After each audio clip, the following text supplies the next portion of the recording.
Hey guys, how's it going? So this is Park Path, Hard, No Lives Lost, and Reverse Moded, or Reversified, I don't know, I think Reversified sounds pretty freaking cool, so I'm going to keep calling it Reversified, if that's alright with you guys.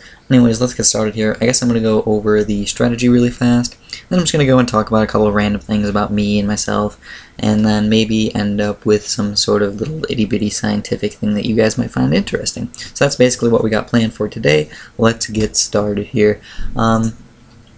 I started off with a boat and put him on last. I also I like these little orange arrows that actually tell you which way that the balloons actually start coming in. They do that for both reverse and non-reverse mode, so that's also good. So it's like, if you actually forget that you put it on reverse mode, then it'll actually tell you, or you could just restart right away. I guess it really wouldn't matter because you'd probably figure that out by level 1 already, but obviously that could be a little bit annoying anyways.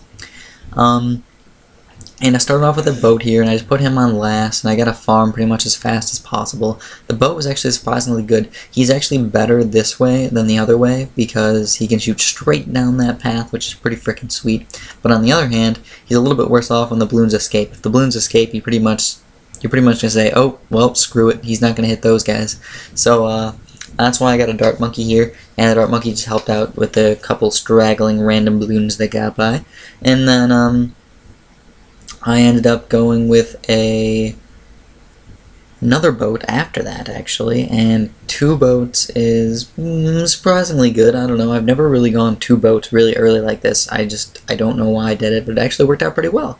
And after that, you just want to get a couple more farms and eventually get a 2-3 boomerang. 2-3 boomerang in that spot that I put it is really freaking sweet. In the meantime, though, you probably want to get a glue gunner or maybe a tack factory, because the tack factory just keeps it no lives lost realistically without using a bunch of road spikes. It's just kind of helpful in not being annoying. It's really not that helpful in popping tons and tons of balloons if you really need to. You're better off trying to get another stronger tower, but it's definitely a lot easier to get no lives lost with that guy.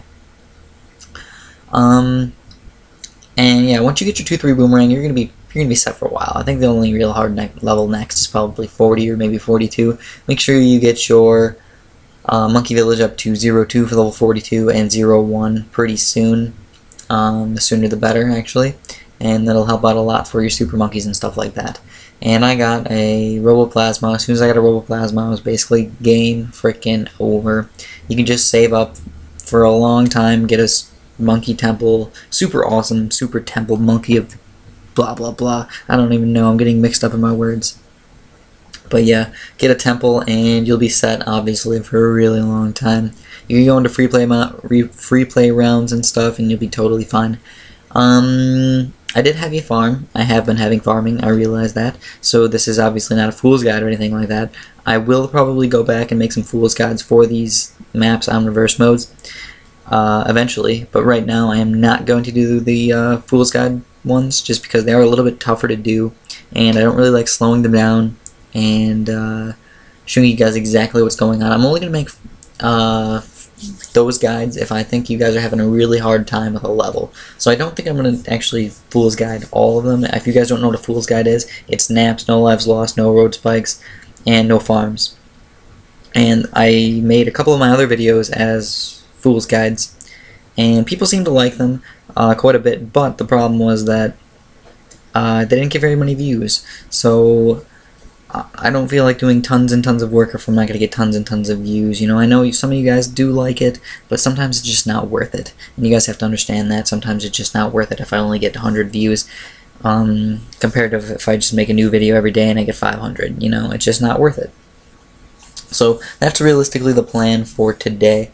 Let's talk about my microbiology class a little bit, and then I'm going to talk about hydrogen fuel a little bit, and that's really all I got for you guys today. So first of all, in my microbiology class, I actually found this class super duper interesting, because you never realize how much microorganisms are all around us. You know, you go outside and you just pick up some soil, and you're going to have maybe not millions, but thousands of little microorganisms just chilling there in the soil. It's crazy to think about. Crazy to think about. Every single step you take, you're probably crushing tons of them. Probably killing a bunch of them. Every time you pretty much touch anything, there's almost always microorganisms on them. even if they're dormant, and even if they're not even really alive at that moment. Most people think bacteria, they just kind of survive on tables and stuff like that. Sometimes that's not really the case. Sometimes they actually just go dormant. They just throw out these little spores or something, where as soon as they get water, they get the environment is good for them. They just come back alive, and then start reproducing again. So that's pretty ridiculous to think about that. And I'm learning about this one bacteria in particular. It's called Staph aureus. I'm doing a giant poster project on it. It's really not that important, but I just thought Staph aureus was actually pretty interesting. You guys might have heard of it as the staph infection, and Staph aureus is like the #1 hospital infection that happens, and it's because it pretty much can survive anywhere. On a desk, if you just, without any water, without any food, without anything, you can just put bacteria on that desk, and they'll grow and they'll just chill there for a freaking month or 2 months, even longer sometimes. So it's pretty ridiculous how long these guys can actually last. And that brings up a point of people actually being really scared of microorganisms. And now I don't think you should be as scared of them as some people are. Now when you're using antibacterial soap all the time and washing your hands 6 times a day, 10 times a day, I don't really think that's worth it. I mean, I wash my hands maybe twice a day, 3 times a day tops. I don't really consider myself the most healthy person in the entire world. I kind of eat like crap because I'm in college and I'm poor, but I don't get sick, and I really don't pay attention. I don't even really wash my dishes 100%, you know. Some of the times I just wash them with a little bit of soap and just throw it out, and that doesn't kill everything by far, because I do it so freaking fast. And I know this is kind of just like a random rant about nothingness. I hope you guys are kind of interested in this. If you guys aren't, let me know.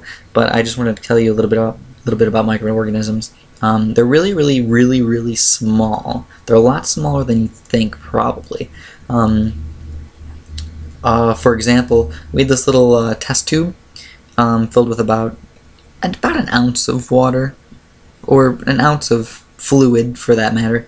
And I think you guys can picture an ounce. We usually do it in milliliters and stuff like that, but I think you guys can figure about an ounce of fluid or water. And we just kind of took some of that and we plated it on a plate, and we figured out how many colonies were actually in what we used. And you guys might think, oh, maybe 1,000, maybe 10,000, 100,000. That sounds like a lot. It was actually a lot more than that. It was millions of these guys in just a little tiny ounce of test tube. Millions. And the thing is, you couldn't even see, like, you could see through the other side. It shows like how tiny they really are. If you actually looked through the fluid, it was cloudy. Don't get me wrong, it was cloudy, but you could actually see through the other side. So think about how many of those guys are really in there. It's just ridiculous. So the last thing I want to talk about is hydrogen fuel. And I think you guys probably have heard of hydrogen fuel, and I just wanted to explain it really fast just in case you guys wanted to know what actually it is and why it's important. Hydrogen fuel is probably going to be one of the energy sources of the future, but here's the problem with those hydrogen fuel cells you probably heard about. What happens is, to get a hydrogen fuel cell, all you need to do is get hydrogen, which is H2 gas, and oxygen, which is O2 gas. And oxygen's obviously everywhere pretty much. But the hard part is trying to get that H2, trying to get that hydrogen by itself, because it's not really naturally occurring. What you got to do is you got to break up water, and you have to break up water, and then the hydrogen gas pretty much has a lot of energy. And what happens is that hydrogen gas, once it hits O2, it creates an exothermic reaction, creates heat, makes energy. So that's really what happens in a hydrogen fuel cell. And the problem is that what we have to do is we have to break up the water, and that requires a lot of energy. And when we're putting a lot of energy into creating this hydrogen fuel cells, and then when we use up the hydrogen fuel cells somewhere else, we actually get less energy than what we put into it. So realistically, it's creating negative energy to get these hydrogen fuel cells. Now on the other hand, people have been trying to figure out ways of getting this stuff a lot cheaper and a lot easier, using bacteria and using different ways of doing this, and it's really, really interesting because I think that's going to be one of the key energy sources of the future. Instead of maybe batteries, we're probably going to use a lot of hydrogen fuel cells and stuff like that. I'm not saying that we can make the energy with hydrogen fuel cells, but I think we might use solar panels or geothermal energy or something to create these hydrogen fuel cells and use that as an energy source. Maybe not for all of our cars, or maybe not for that, but maybe for bigger buildings, or maybe for more common things. I don't really know exactly. But that's really all I got for you guys today. Let me know what you thought about my commentary. Let me know if you guys liked it, if you didn't like it, if you thought it was boring. I'd like to hear some input back. And that's all I got for you guys, so thank you very much, and have a really nice day.